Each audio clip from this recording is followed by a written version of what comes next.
Vamos a presentar a Mercedes Bernardi, principal en Mercer Argentina, Uruguay y Paraguay. Así que también bienvenida, Mercedes, la recibimos con un aplauso. Hola. Bienvenida, invitamos también ya que vaya subiendo a Agustín Perelman de Founder Bonda. Hola Agustín. Bienvenida. Aplauso para Agustín, por favor, bienvenido. Gracias. Gracias. Y María Emilia Panichelli, que es manager de Plan Sueldo y Alianzas de Superviel. Hola. Bienvenida. Superviel, díganlo bien, díganlo bien. Superviel. Superviel, gracias. Muchas gracias. Ay, mira, yo te ayudo. Estos están... Sí. Bueno, me acuerdo que en los últimos paneles que hablamos de salarios siempre el protagonista era la inflación, ¿no? Cómo lidiar con la inflación, porque te aumentan pero nunca te aumentan. Entonces, me acuerdo que esa fue una pregunta en la discusión de mesas anteriores. ¿Sigue siendo así este año o la discusión cambió, ¿no? Respecto al tema de inflación y salarios? ¿Es mejor o no? ¿O al contrario? Creo que esta pelota me toca, ¿no? Hablando de pelotas. Es toda tuya. Bueno, a ver, primero hola a todos, ¿cómo están? ¿Qué tema, no? La inflación en los últimos tiempos, y eso es lo que veníamos hablando el año pasado y en muchas charlas de estas que participamos desde Mercer, que saben que uno de nuestros fuertes son los datos salariales, y que monitoreamos permanentemente esto, ¿no? Como un factor tan importante como la inflación, que durante muchos años fue el driver principal para el movimiento de los salarios. Bueno, ¿qué pasa en un 2025 en el cual vemos que el índice de inflación se está desacelerando? No estamos hablando de una inflación baja porque se espera alrededor de un 28% para todo el año por fuentes privadas. No es una inflación baja, pero si la comparamos con los años anteriores, es una inflación que viene con una cadencia, digamos, más desacelerada. Entonces, ¿cómo impacta eso en los salarios? Bueno, la realidad es que yo les puedo contar lo que está sucediendo y lo que por ahí desde Mercer vemos como lo que podría suceder a partir de 2026, ¿no? Que me parece que es interesante traer eso. Lo que está sucediendo hoy por hoy en Argentina no deja de estar teñido de una incertidumbre en la cual también por ahí hay algunas inversiones y negocios, digamos que la inflación lo que está haciendo, los incrementos salariales están manteniéndose acorde a la inflación. De hecho, hasta junio nos da que en el sector privado, que es el sector que nosotros monitoreamos, los incrementos en forma agregada llegaron al 15% y la inflación acumulada era el 15%, digamos, como que está acompañando inflación y salarios. Pero lo interesante o lo que nos gusta a nosotros traer como para llevarnos y ir pensando es qué pasa cuando la inflación se desacelera y, conectando un poco con el panel anterior, ¿no? Se abre como esta oportunidad de gestionar en serio compensaciones, de que no sea, la gente que está en compensaciones corriendo o reaccionando atrás de un índice de inflación, sino que haya una oportunidad de pensar distinto las compensaciones. La verdad que sería, esto hasta lo digo a nivel personal, sería como algo, digamos, deseable que sucediera, ¿no? Y empezar a que la gestión de compensaciones sea una gestión más segmentada, una gestión que diferencie, que se compense distinto en función al seniority de las personas, de las habilidades, de la performance, y no esto de que el índice de inflación se impone y que es la única variable o la variable más importante para gestionar salarios. O sea, sería interesante poder como pasar la pantalla y gestionar compensaciones de una manera en serio, ¿no? Perdón no es que te lo decía en serio, pero una cosa es directamente buscar a la inflación y reaccionar, y otra cosa es tomar decisiones inteligentes y segmentadas. Porque, y esto para cerrar, por lo menos esta pregunta, ojo que a través de la política de compensaciones también se transmite cultura. Si yo diferencio, no es lo mismo que no diferencio. Si yo me fijo en cómo segmentar, no es lo mismo que si no lo hago. La política de compensaciones también es parte de la cultura de una organización y se pasan mensajes. Es interesante, y pensaba que con el tema de la inflación en realidad nunca estábamos buscando un aumento salarial, sino una actualización salarial, ¿no? Quizás Exacto. ahora hay una oportunidad de un reconocimiento a un laburo o no a través, quizás no del salario, pero sí de estas compensaciones.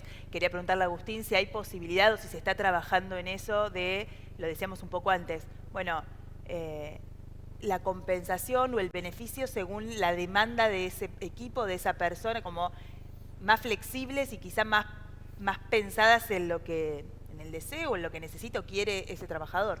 Claro, primero, bueno, bienvenidos a todos, muchas gracias por recibirme. Es una pregunta compleja y primero tenemos que entender que en una misma compañía podemos tener hasta 5 generaciones de distintas características trabajando en el mismo lugar y no tenemos que pensar en compensación únicamente como el salario, sino en una propuesta global. ¿Cuál es mi propuesta de valor de cara al colaborador? Y hay algo también que vemos con respecto a la inflación que tiene que ver con la inercia que veníamos teniendo antes inflacionaria, de que ahora cuando comunicamos estos aumentos inflacionarios parecen poco. Claro. Por más que acompañes, claro, estabas acostumbrado a trimestralmente recibir un 20, un 30% de aumento, que realmente no era un aumento de sueldo, sino era acompañar la inflación.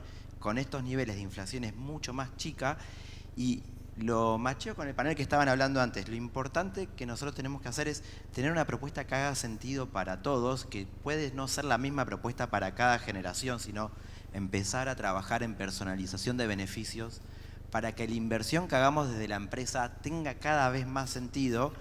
Y a mí me gusta hablar de... Me acuerdo de la publicidad Unicenter cuando era chico. Lo importante no es que vengas, sino que vuelvas. Y no queremos retener talento, como dijeron antes. Queremos trabajar para que el talento nos vuelva a elegir todos los días y diga, yo me quiero desarrollar en este lugar porque me cuidan, porque tiene sentido, porque comparto el propósito, porque hay buen clima laboral y porque los beneficios me hacen sentido a mí. Antes pensamos en bienestar y el bienestar era, bueno, damos beneficio en gimnasio. No, bienestar es mucho más amplio. Hay que hablar del bienestar mental, hay que hablar de la salud, hay que hablar de la alimentación. Y cuando una empresa se empieza a involucrar en la vida de las personas, la percepción del otro lado es muy positiva y es muy valorada. Y yo creo que ahí es donde podemos realmente hacer la diferencia desde las áreas de recursos humanos, en no solamente hablar de salario, sino hablar de una propuesta integral que tenga salario y que tenga beneficios, porque primero necesitamos que nos elijan y después necesitamos que nos vuelvan a elegir todos los días. ¿Qué proponen ustedes desde el banco a las empresas y a los empleados? Bueno, nosotros principalmente entendemos que las organizaciones son un equipo de personas que siguen un fin común, ¿no? Entonces, ahí empezás a pensar y decís, bueno, esas personas, la persona, ¿qué es lo que valora? El tiempo. Lo que más valora la persona y lo más limitado que tenemos es el tiempo, ¿no? Para disfrutar de las cosas por fuera del trabajo, para disfrutar de lo que nos gusta, de la familia, de lo que consideramos importante. Entonces, hay que tratar de entender eso para después poder hacer ese traje a medida que la organización necesita, ¿no?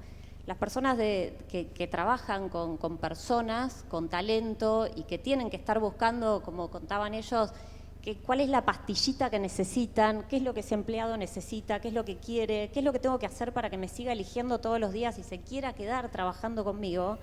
Tengo que estar tranquilo y descansar en que el banco con el que trabajo va a poder acompañar las necesidades, principalmente de atención de mi gente, ¿sí? Que vamos a poder como banco cubrir los canales de atención que son tan diversos, porque a una persona le gusta ir presencial y sentarse en una sucursal y que haya una persona que lo escuche y que le sirva un café. Pero después tenés los jóvenes que son más tecnológicos, que quieren resolver absolutamente todo desde un chat de WhatsApp. No quieren hablar con una persona, quieren resolverlo desde el subte, desde la cocina del trabajo, y tenés que estar a la altura de eso también. Y por otra parte también tenés que estar a la altura de decir, che, quiero hablar con una persona, pero desde la comodidad del sillón de mi casa. Entonces tenés que tener una videollamada. Y de esa manera es como que te vas adaptando y vas generando esa sociedad con tus clientes, empresas, de decir, ¿qué necesitas? Y yo me tengo que ir adaptando a eso. ¿Y qué es lo que más te demandan las compañías hoy? ¿O si cambió esa demanda? Atención para la gente, justamente para tener el tiempo para ellos trabajar en los beneficios que les van a dar a sus empleados dentro de la organización. en compensaciones, en beneficios, en pensar qué los puede hacer como organización distintos, ¿no? Para que esos empleados elijan quedarse acá y no irse a la empresa al lado. ¿Y ahí sentís que el sistema financiero puede funcionar para las compañías como una herramienta para fidelizar a ese trabajador? Totalmente, totalmente. Es una relación, como toda relación, y que lo vengo escuchando en lo que vienen hablando los otros expositores, y bueno, nada, la charla espectacular del principio. Es comunicación, es escucha, es poder plantear lo que uno necesita. No sé, yo a mis hijos, tengo 3 hijos de edades bastante dispersas, y el mejor consejo que les di fue: el no ya está. El no ya lo tenés, andá por el sí, porque el no ya es algo que viene dado desde el principio. Entonces, organización banco es eso, es la organización plantear, ¿sí? Y la institución financiera intentar acompañar ese pedido. ¿Para qué? Para que la organización se ocupe de lo que se tiene que ocupar, que es cuidar a sus personas, y que de la pata financiera se ocupe su banco. Agustín, vos dijiste algo de retener talentos, ¿no? En un momento te referiste a que no se usa esa palabra, y me hiciste pensar en algo que pasa en muchas empresas grandes, ahora que estuvo Mercado Libre y demás. ¿No les pasa también a las empresas que se ponen en esa posición de venir a trabajar acá, que somos número 1, somos los mejores, vos tenés que agradecer que estás trabajando acá, porque somos líderes?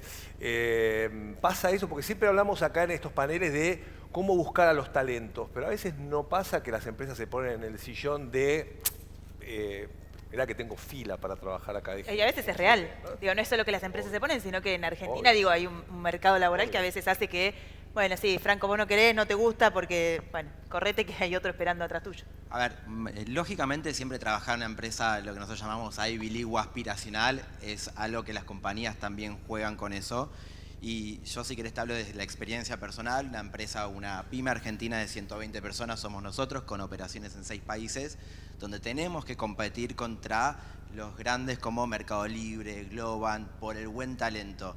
Y ahí es donde, bueno, ¿cómo trabajamos nosotros también para decir, ok, vas a trabajar en Mercado Libre y está buenísimo, es un flor de lugar para trabajar ahí, para desarrollarte, pero sabes que nosotros también tenemos una propuesta de valor muy buena para que puedas venir, para que puedas crecer con nosotros, para que tengas beneficios que hagan sentido, para que tengas tiempo. Y cuando vemos cómo está evolucionando el mercado también, hay beneficios que antes no eran considerados como beneficios, sino más como un derecho adquirido, y esto hablo particularmente del home office. Y hoy, cuando hacemos entrevistas y evaluamos a la gente qué es lo que valoran, qué es lo que les gustaría tener, es lo que dijeron acá: tiempo. Tiempo. Entonces, muchas veces cuando tenés que competir por el talento contra los grandes del mercado, que es un desafío muy grande, hay que entender, bueno, cuál puede ser nuestra propuesta de valor y desarrollo de carrera que le podemos prometer, y que no le podemos prometer, pero podemos mostrarle a la persona que si sigue con nosotros puede tener.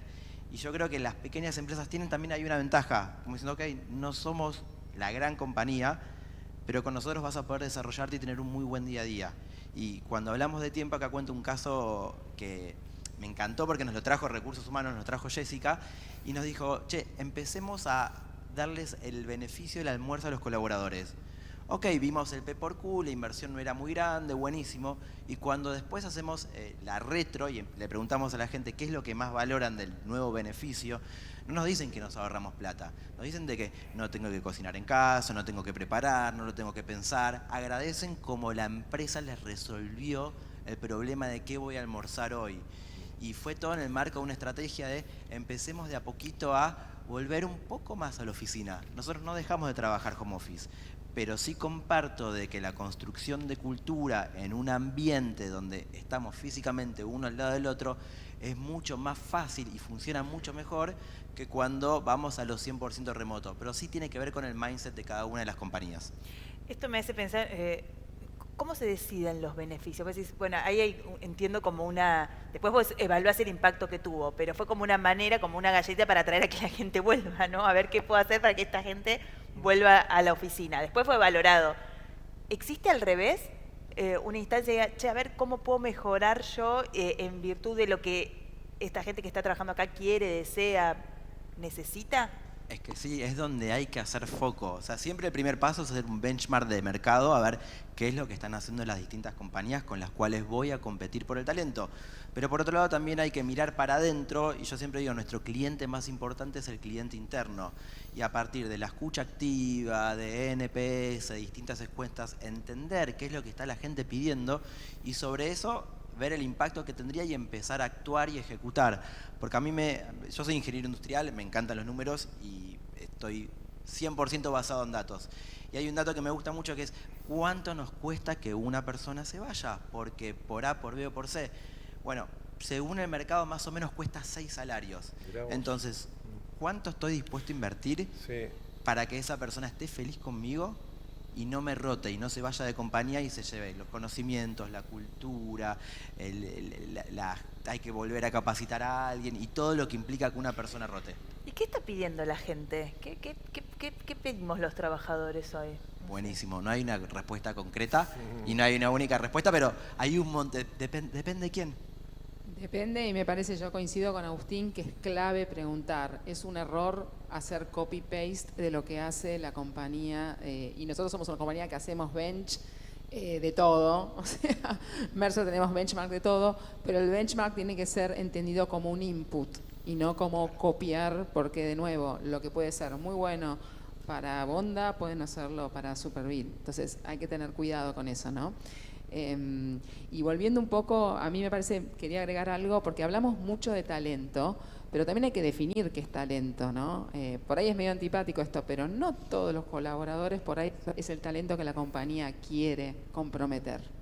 Por eso es importante el tema de también desarrollar el talento, que vuelvan las conversaciones sobre el talento y uniéndolo con el tema de este panel que son las compensaciones, todo esto de empezar a hilar más fino, de los números más chicos, la inflación más limitada, la productividad, que es otra gran presión que tienen las compañías hoy por hoy a nivel mundial, no hablo nada más de Argentina, eso hace que se pongan sobre la mesa de nuevo las discusiones sobre qué es el talento para nosotros, que también puede ser diferente. Y ahí me voy a otro doble clic que da para otro panel, que es el tema de las habilidades que se requieren para el negocio, la consecución de los objetivos del negocio. Pero bueno, talento, habilidades, son conversaciones que tenemos que volver a tener, porque talento no es igual a todos los colaboradores. Talento es determinadas personas que tienen las habilidades que necesita ese negocio. Entonces, ahí tenemos que mirar y ahí tenemos que segmentar. Yo creo que tanto en lo que es compensaciones como en beneficio se viene la segmentación. Entonces, por eso es importante también las herramientas que tenemos, la inteligencia artificial, que por supuesto si uno tiene que segmentar en una población de, no sé, 8.000, 10.000 personas, parece difícil, las herramientas ayudan para eso, pero, digamos, recién Agustín lo decía, hay conviviendo 4 o 5 generaciones en una misma organización, cada persona es diferente, entonces les diría que como leitmotiv de todo lo que es propuesta de valor, hay que tener en cuenta definir qué es talento para mi organización y la segmentación, ¿no? Empezar a pensar en términos de no lo mismo para todo el mundo, no es la inflación flat para todo el mundo, o esperemos que no sea así, porque si no es como volvemos 3 casilleros para atrás, estamos hablando de evolucionar en ese sentido, y tampoco los beneficios me parece que son lo mismo para todo el mundo. Como el panel es más allá del salario, y ya estamos hablando de compensaciones y demás, ¿leen la encuesta anual? ¿Leen la que hacen los empleados todos los años, que tenés que contestar? Sí, por ¿Se supuesto, lee? por ¿Sí? supuesto. Y se actúa, porque ahí sería una manera de saber qué quieren los empleados. Vos dijiste muy bien, no todas las empresas, los empleados quieren las mismas compensaciones. ¿Eso lo preguntan en las encuestas anuales y después, a partir de las respuestas, actúan o...? La verdad que preguntar, porque vos te referís a las encuestas estas de engagement, de clima, de experiencia del empleado. Sí. Preguntar y después no actuar es como un desperdicio, digamos. Yo creo que hoy por hoy nadie lo hace. O sea, después de que se lleva adelante esa encuesta, se generan planes de acción concretos. Entonces ahí es donde habría que poner foco, ¿no? Y ahí los líderes juegan un papel clave, que creo que se dijo en el otro panel, ¿no? No puede hacer la gente de personas, people, como queramos llamarlo, todo sola. Es clave el trabajo de los líderes que están cerca de los equipos. Esa encuesta, no sé cómo está hoy, ¿tienen que hacerla sí o sí las compañías? Quiero decir, es podés elegir. deseable. No, porque digo, estoy pensando en esto, que esa encuesta, vos podés saber de antemano ya lo que te deje cambiar, ¿no? Digo, un líder puede tener ese olfato. Totalmente. Y si ya también sabes que no lo vas a poder resolver, capaz que es mejor no hacer la encuesta. Porque, digo, Claro. ¿no? Sí, a ver, es difícil, pero a medida que va creciendo la organización, vos ya dejás de tener el input de primer mano. Entonces, necesitas inexorablemente realizar encuestas para entender dónde estás parado, porque vos podés tener una creencia de que las cosas están bárbaro y no te está llegando la información adecuada. No, yo digo si es al revés, si vos tenés un olfato de que las cosas no están tan buenas, No, más de vale, repente podés no hacerla y qué sé yo, Mirá, evitás esta cosa de preguntarle, la persona se toma el tiempo para responder y vos ya sabés que no tenés una solución para ese problema, a eso me refería. Sí, a ver, obviamente cuando abrís la conversación ya están esperando algo cambio, pero también Claro. te hago un heads up. ¿Sabés qué es lo que más bajo da generalmente en todas estas encuestas? Salario. Salario. Claro. Siempre la gente va a decir, Claro. no estoy Entonces no hay tan nada conforme más con el allá del salario. No, mientas. hay un montón de No cosas. inventemos cosas raras. Que es No, sobre precisamente, hay que ir más allá del salario. Es al revés, ¿sí? Bueno, tenemos que cerrar, ¿no? El panel. Sí. No sé si hay que agregar algo más, pero estamos ya sobre la hora. ¿Querés decir algo más? No, simplemente agradecer, estar acá, ni hablar. Nosotros como organización practicamos mucho la escucha de nuestros clientes, de la misma manera que se hace con los empleados de la organización, la escucha de los clientes y tratar de adaptar los beneficios justamente a eso, ¿no? A la demanda de poder acompañar en lo que es la atención, acompañar en lo que es el financiamiento, acompañar en lo que es las inversiones, en poder rentabilizar el salario a través de la cuenta remunerada que salió este año, poder remunerar los saldos de los clientes y nada, eso, a las organizaciones, quizá ese consejo, ¿no? De la institución bancaria y de todo el sistema financiero, el no ya está. Hay que plantear las necesidades, sobre todo el sector de gestión de talento y demás, hay que plantear las necesidades porque cada organización tiene una necesidad distinta para sus empleados. Gracias, María Emilia, gracias, Gracias. Mercedes, Agustín. A todos. Muchas gracias. Sí.